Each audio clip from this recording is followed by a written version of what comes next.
اب دلیل سے معجزے پر کہ معجزہ اللہ تعالیٰ نے دیا، فرمایا میں نے جس پیغمبر کو بھی بھیجا اسے معجزہ دے کر بھیجا۔ معجزہ بلند آواز سے، کوئی نبی معجزے کے بغیر کم سے کم ایک معجزہ، زیادہ سے زیادہ 9 معجزے۔ وَلَقَدْ آتَيْنَا مُوسَىٰ 9 آیات بینات، موسیٰ علیہ السلام کو میں نے 9 معجزے دیے۔ حضرت عیسیٰ علیہ السلام کو معجزے دیے کہ اپنا ہاتھ اندھے کی آنکھوں پر پھیرتے تھے، آنکھیں بینا ہو جاتی تھیں۔ کوڑ کے مریض کے چہرے پر ہاتھ پھیرتے تو چہرہ چمکنے لگ جاتا، اور حضرت موسیٰ علیہ السلام اپنا ہاتھ اپنی بغل سے جب باہر نکالتے تو چاند کی طرح چمک رہا ہوتا تھا۔ یہ معجزے اللہ تعالیٰ نے سارے نبیوں کو دیے، کوئی نبی معجزے کے بغیر روئے زمین پر نہیں تھا، سارے معجزہ لے کر آئے، مگر فرمایا لوگوں ذرا ٹھہر جاؤ، اب توجہ سے بات کو سنو۔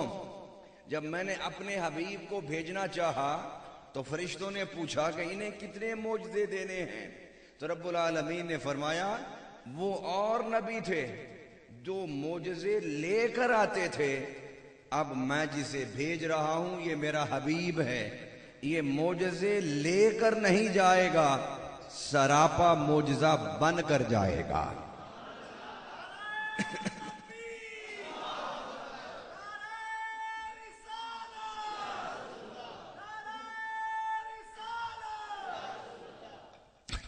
معجزہ بن کر جائے گا، کیا مطلب کہ موسیٰ کا عصا معجزہ، موسیٰ کا ہاتھ معجزہ، حضرت عیسیٰ کا ہاتھ معجزہ، حضرت عیسیٰ کی پھونک معجزہ کہ مردے کو پھونکتے تو زندہ ہو جاتا، اور لوگ گھروں میں جو کھا کر آتے آپ اس کی خبر دے دیتے، اور جو گھروں میں چھپا کر آتے عیسیٰ علیہ السلام وہ بھی بتا دیتے۔ نبی کا ہاتھ معجزہ، عصا معجزہ، یہ معجزات تھے، مگر جب حضور صلی اللہ علیہ وسلم آئے تو فرمایا پیارے تیرے سر کے بال بھی معجزہ، اور سر کے بالوں سے پاؤں مبارک کے ناخن تک تیرے ناخن بھی معجزہ، اس میں سے ہر تیرا جسم کا حصہ رب کی قدرت اور پہچان کا ذریعہ اور دلیل ہم نے بنا دی ہے۔ کس طرح میں ڈیٹیل میں نہیں جانا چاہتا، میں موضوع کو اور آگے لے کے جانا چاہتا ہوں۔ انبیاء کرام کے ذکر کا مقصد یہ ہوتا ہے کہ انسان کے اندر مردہ ایمان زندہ ہو جائے۔ قرآن میں اللہ تعالیٰ نے انبیاء کے ذکر کیے نا واقعات، تو وہ کوئی الف لیلا کا قصہ نہیں ہے قرآن، نعوذ باللہ۔ قرآن میں اللہ نے فرمایا لَقَدْ كَانَ فِي قِصَصِهِمْ عِبْرَةٌ لِأُولِي الْأَلْبَابِ، کہ ہم نے یہ قصے اس لیے بیان کیے ہیں کہ سننے والوں کچھ عبرت حاصل کرو، اور وہ کام جن کی وجہ سے وہ قومیں برباد ہوئیں ان سے بچو۔ یہ تفنن تباہ کے لیے نہیں ہے قصے کہ تم سن کے انجوائمنٹ کرتے پھرو کہ میں نو فلاں نبی دا قصہ بھی آندا ہے، فلاں دا بھی آندا ہے۔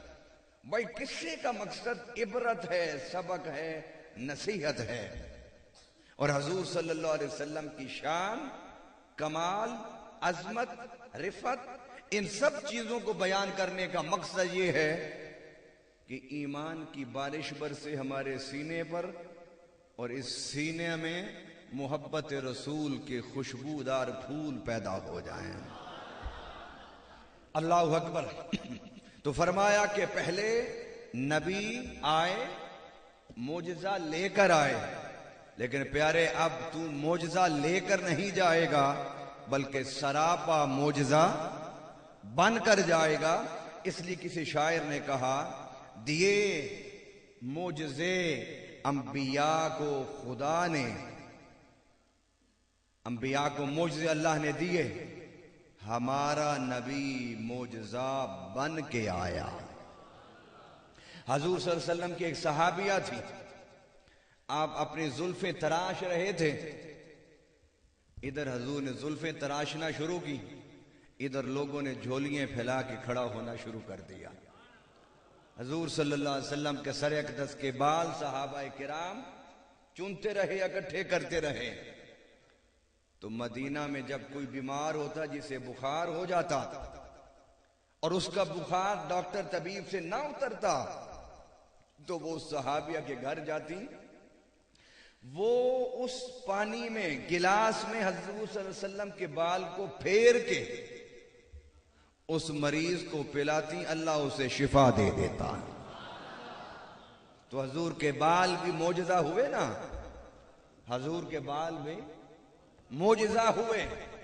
اب آئیے ناخن پر میں بات کر کے میں موضوع آگے لے کے جانا چاہتا ہوں، اور وہاں سے میں بات کو کرنا چاہتا ہوں کہ جو بات شاید آپ نے اس سے پہلے نہ سنی ہو، اور یہ میرا دعویٰ ہے، اور یہ دعویٰ قرآن کی اس آیت پر ہے کہ وَأَمَّا بِنِعْمَتِ رَبِّكَ فَحَدِّثْ، کہ جب رب تم پر کوئی انعام فرمائے تو اس انعام کا شکر ادا کیا کرو ذکر کر کے۔ میں نے 20 سال کتابیں پڑھی، تو 20 سال کے بعد جو چند نقطے ان دنوں میں میرے ذہن میں آشکارا ہوئے، میں اس میں سے ایک نقطے پر آج بات کر کے اپنے گفتگو کو سمیٹنے کی کوشش کروں گا۔ حضور صلی اللہ علیہ وسلم کے پاؤں مبارک کے ناخن حضور کٹوا رہے تھے، صحابہ نے اکٹھے کرنا شروع کر دیے۔ سیدنا صدیق اکبر کا جب وصال ہوا تو آپ نے ایک کپڑے میں بندھی ہوئی پوٹڑی اپنے بچوں کو دی اور فرمایا، وصیت کی کہ جب مجھے قبر میں لٹا دینا تو میرا کفن کھول کر اس پوٹڑی میں سے حضور کے قدموں کے ناخن نکال کر ابو بکر کی آنکھوں پر رکھ دینا۔ انہوں نے پوچھا کیا کرو گے اس سے، مقصد کیا اس کا؟ انہوں نے کہا کہ اللہ تعالیٰ مجھے حضور کے ناخن پاک کی برکت سے مجھے قبر کے عذاب سے نجات عطا فرمائیں گے۔